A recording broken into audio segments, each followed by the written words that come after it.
One type of warfare that is used by people back during the Revolutionary War and even wars today is called putting a town or place under siege. And when the British decide to focus on the South, they use that technique in the city of Charlestown, South Carolina. And when you place a city under siege, it means you're completely surrounding it so nothing gets in or out. The Americans had control of Charlestown, which was the largest city in the South. The British wanted control of this city. So what they did is they completely surrounded it, and none of the soldiers or the people living inside that city could get out. So then the British would then constantly fire cannons into this city.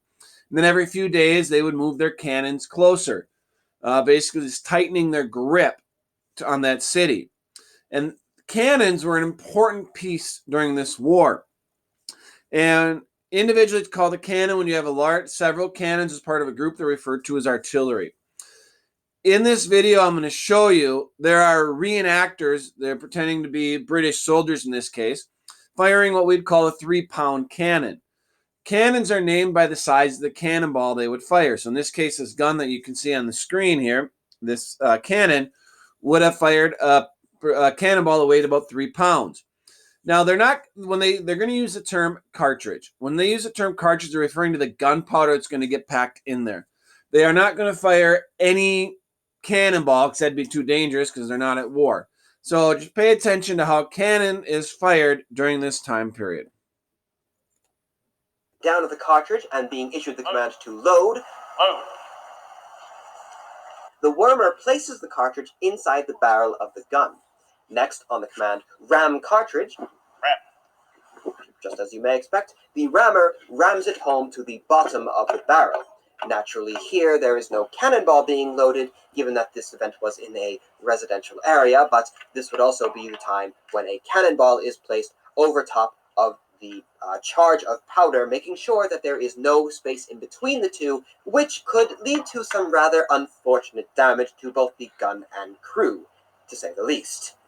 You'll also notice that this entire time, from the charge first being taken out of its case, the primer, wearing a special kind of leather glove called a thumb stall, has their thumb placed over top of the gun's vent.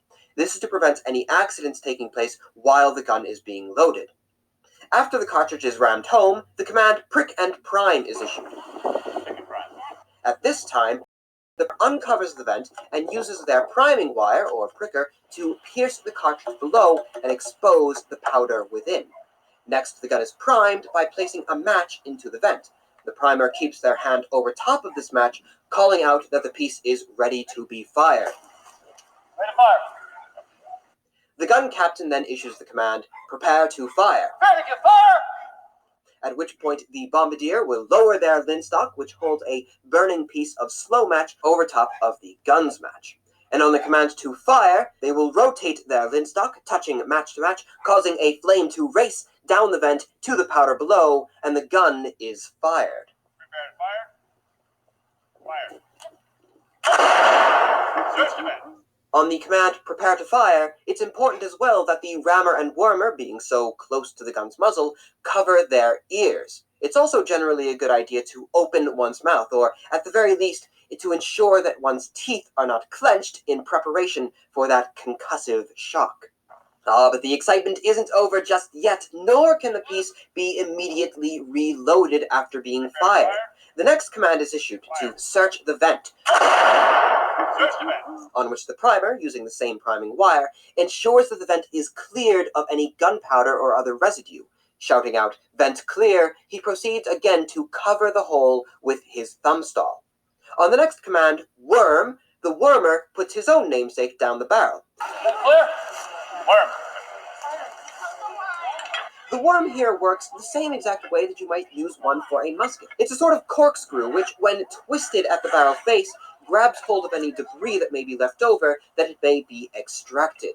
It's a very difficult process to actually get hold of all that foil and drag it out without losing it along the way, and I imagine that it becomes even more stressful in the heat of an actual battle. But it is absolutely vital that the barrel be perfectly cleared, lest the continual buildup of spent wadding impede future reloading, or even worse, a burning piece of paper prematurely ignite a round when it's being rammed home. The next command is to sponge, on which the rammer utilizes the other end of his own tool, which is, as you may imagine, the sponge. It's kept very lightly moist and is used to swab out the gun, ensuring that no burning embers remain at the bottom of the barrel. Now, I had always assumed that between every single round, the sponge would have to be dunked into a barrel of water to fully swab out the gun. But instead, it actually turns out that a little bit of moisture goes quite a long way. Our rammer only lightly dips the sponge into the water once before twirling it to ensure that no excess moisture remains. And this tool can then be used for a number of rounds before it has to be wetted again. As it was pointed out to me, while you want to ensure that the barrel of gun is safe before reloading, you don't want to add too much water and moisture into the mix, given of course that you are working with gunpowder, and it's rather temperamental stuff when it comes to humidity in the air or any amounts of moisture. After the gun is swabbed out, it is once more ready to fire, and finally the entire process may begin anew. But before our ending note, let's just watch the entire process again from beginning to end without interruption, where we can see just how quickly these men can fire their piece in just about a minute's time. Advance cartridge.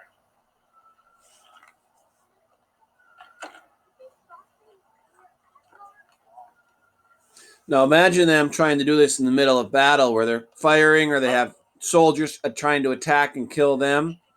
So they might be going a little bit faster than this in battle, but even during battle, it's very important they're doing everything they can to try to stay safe.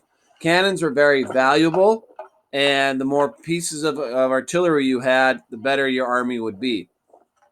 But you can see it takes many people to operate one cannon.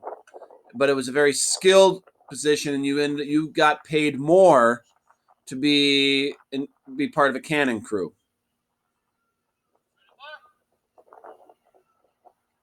Prepare to fire.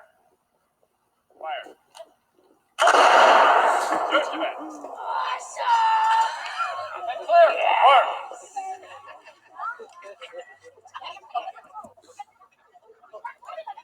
So there you can see what it looks like for them to fire the cannon. There was a lot, and they became very skilled and good at it. And it was very important, like I said, very important on both sides, especially if you are putting a place under siege. Or just imagine being stuck in a town where you just have nonstop cannon fire coming down on you. And eventually, you can't get out. And eventually you're going to have to surrender. And that's what the British did to the Continental Army that was at Charlestown. Washington's army was farther north, up by Philadelphia, but this was a different Continental Army led by, in this case, it was a General Lincoln. And they had to surrender, and that was a big loss for the Americans. So if you have hopefully enjoyed this video and learned a little bit about cannon and artillery, take care. Bye.